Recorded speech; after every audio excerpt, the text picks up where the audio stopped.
प्रिय छात्रों, आज पुनः आप सभी का आपके अपने चैनल आदर्श संस्कृत पाठशाला पर स्वागत है। आज मैं आप लोगों के लिए संस्कृत विषय से संबंधित एक महत्वपूर्ण पाठ अनुच्छेद लेखन लेकर उपस्थित हूँ, जो आगामी 2023 में फरवरी माह में जो मैट्रिक की परीक्षा होने वाली है उस लिहाज से भी महत्वपूर्ण है। तो यहाँ पर हम देखेंगे कि अनुच्छेद लेखन के समय कौन कौन सी महत्वपूर्ण बातें हैं जिन्हें हमें याद रखना चाहिए। और बहुत सारे बच्चे अनुच्छेद का मतलब नहीं समझते हैं, अनुच्छेद और निबंध दोनों को एक ही तरह से ले लेते हैं, जो कि गलत है। अनुच्छेद और निबंध में अंतर होता है। अंतर क्या है? तो यहाँ पर हम कुछ उन्हीं सब चीजों को लेकर के उपस्थित हुए हैं और इन बातों को हम स्पष्ट करने का प्रयास करेंगे कि किस तरह से अनुच्छेद और निबंध में अंतर करते हैं और कैसे अनुच्छेद और निबंध लिखा जाता है। तो यहाँ पर हम देखेंगे कुछ छोटी छोटी बातों को जिससे निबंध लेखन आसान हो सके। तो सबसे पहले अनुच्छेद लेखन आसान हो सके तो सबसे पहले यहाँ हम समझेंगे कि अनुच्छेद क्या है, इसका मतलब क्या होता है। तो अनुच्छेद का अर्थ होता है छोटे छोटे वाक्यों में दिए गए विषय को प्रतिपादित करना।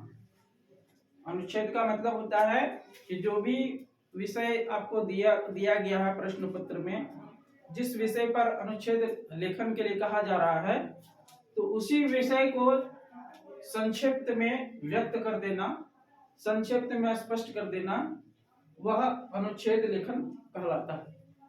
लेकिन अगर उसी विषय को हम व्यापक रूप से व्यक्त करते हैं तो वो निबंध कहलाता है। तो एग्जाम में अनुच्छेद लेखन के लिए कहा जाए तो हमको अनुच्छेद लिखना है, न कि निबंध लिखना है। तो यहाँ पर अनुच्छेद लिखते समय हमें कौन कौन सी महत्वपूर्ण बातों का ध्यान रखना चाहिए। तो सबसे पहले क्या है कि अनुच्छेद विषय पर आधारित हो। जो भी विषय कहा गया है लिखने के लिए, जिस विषय पर अनुच्छेद लिखने के लिए कहा जा रहा है, तो अनुच्छेद लिखते समय ध्यान रखना चाहिए कि अनुच्छेद उसी विषय से संबंधित हो। जो भी बातें हम लिख रहे हैं तो वह उसी विषय वस्तु से संबंधित होना चाहिए, विषय से भटकना नहीं चाहिए। सबसे महत्वपूर्ण बात। दूसरी बात क्या है कि वाक्य छोटे छोटे और तथ्यपूर्ण होना चाहिए, जो आपके विषय को पुष्ट करता हो। ऐसी वाक्यों को शामिल करना चाहिए। वाक्य छोटे छोटे और स्पष्ट होने चाहिए, जिससे कि सामने वाले को या पढ़ने वाले को आसानी से समझ में आ जाए। तो इस तरह से दूसरी महत्वपूर्ण बात है कि वाक्य छोटे और तथ्यपूर्ण होना चाहिए, अर्थपूर्ण होना चाहिए। उसी तरह तीसरा वाक्य है कि वाक्य की रचना जो आप कर रहे हैं, हो सकता है कि हम हिंदी में सोच करके छोटे छोटे वाक्यों को उसी को पुनः अनुवाद संस्कृत में करके के लिख दें, ऐसा भी कर सकते हैं। लेकिन ऐसा करने में क्या है कि वाक्य की रचना जब भी हम करें तो व्याकरण का जो नियम है उस नियम का पालन करना होगा। व्याकरण से संबंधित नियमों के अनुसार ही हम वाक्य की रचना करेंगे, तभी हमारा अनुच्छेद शुद्ध लिखा जा सकेगा। उसके बाद विषय की व्यापकता से बचना चाहिए।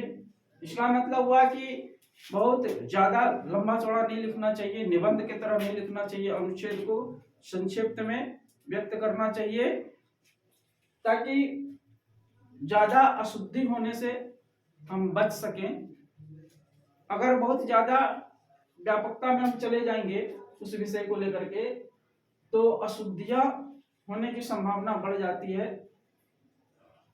स्पेलिंग संबंधी गलतियां, उच्चारण संबंधी गलतियां, बहुत से ऐसे गलतियां होने लगेगी, वाक्य व्याकरण संबंधी गलतियां, जिसके कारण नंबर कटने की संभावना बढ़ जाती है। तो इसलिए यह ध्यान रखना चाहिए कि जो भी विषय दिया गया है अनुच्छेद लेखन में उसको हम संक्षिप्त में व्यक्त करें।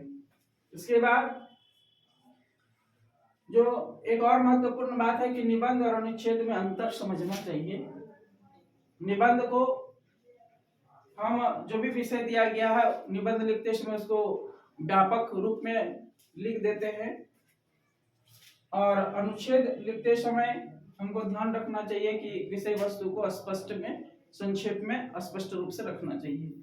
तो निबंध में विषय को व्यापक रूप में व्यक्त किया जाता है जबकि अनुच्छेद लेखन में विषय को संक्षेप में व्यक्त किया जाता है। तो ये सारी बातें हैं जो अनुच्छेद लेखन के समय ध्यान रखना होता है ताकि आपका अनुच्छेद पढ़ने वाले को अच्छी तरह से समझ में आ जाए, स्पष्ट रूप से समझ में आ जाए और आपको आपके कोशिश के अनुसार आपको अच्छा नंबर मिल सके। तो यहाँ पर हमने एक उदाहरण के रूप में लिया है, जैसे गंगा नदी पर अनुच्छेद लेखन के लिए दिया जाए एग्जाम में, हो सकता है कि एग्जाम में भी आ जाए गंगा नदी पर निबंध लेखन के लिए।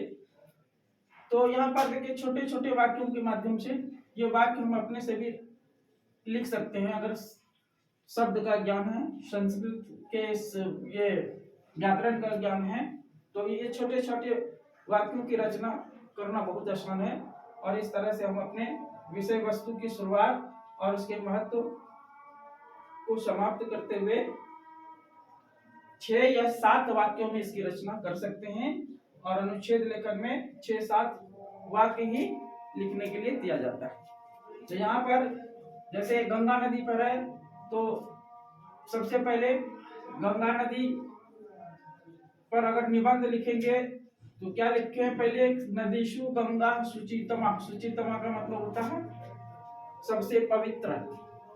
नदीषु मतलब नदियों में, गंगा तो नदियों में गंगा सबसे पवित्र है। गंगा नदी अस्माकं जननी अस्ति। गंगा नदी हमारी माँ है, जननी अस्ति माँ है। इयं हिमालयत निसृत्य बंग समुद्रे पतति। या हिमालय से निकलकर बंगाल की खाड़ी में गिरती है। गंगा पाप नाशनी अस्ति। गंगा पाप का नाश करती है। गंगा नदी माता एव पूजनीया। गंगा नदी माता के रूप में पूजनीय, सेवनीय, रक्षणीय च अस्ति। गंगा नदी जो है माँ के रूप में पूजनीय है, सेवा करने योग्य है और रक्षा करने योग्य है। तो इस तरह से ये कोई कठिन वाक्य नहीं है, सरल वाक्य, छोटे छोटे वाक्य हैं। ये अपने से भी रचा जा सकता है अगर शब्द का ज्ञान है, व्याकरण का ज्ञान है। तो ये छोटे छोटे वाक्य के द्वारा हम जो विषय वस्तु दी गई है अनुच्छेद लेखन के लिए इस तरह से हम उसको लिख सकते हैं। तो आज के वीडियो में बस इतना ही। अगले वीडियो में पुनः कुछ और महत्वपूर्ण चीजों को लेकर हम आपके सामने उपस्थित होंगे। आप अगर अभी तक हमारे वीडियो को सब्सक्राइब नहीं किए हैं, लाइक नहीं किए हैं तो लाइक कर दीजिए, सब्सक्राइब कीजिए और ज़्यादा से ज़्यादा शेयर कीजिए। बहुत बहुत धन्यवाद।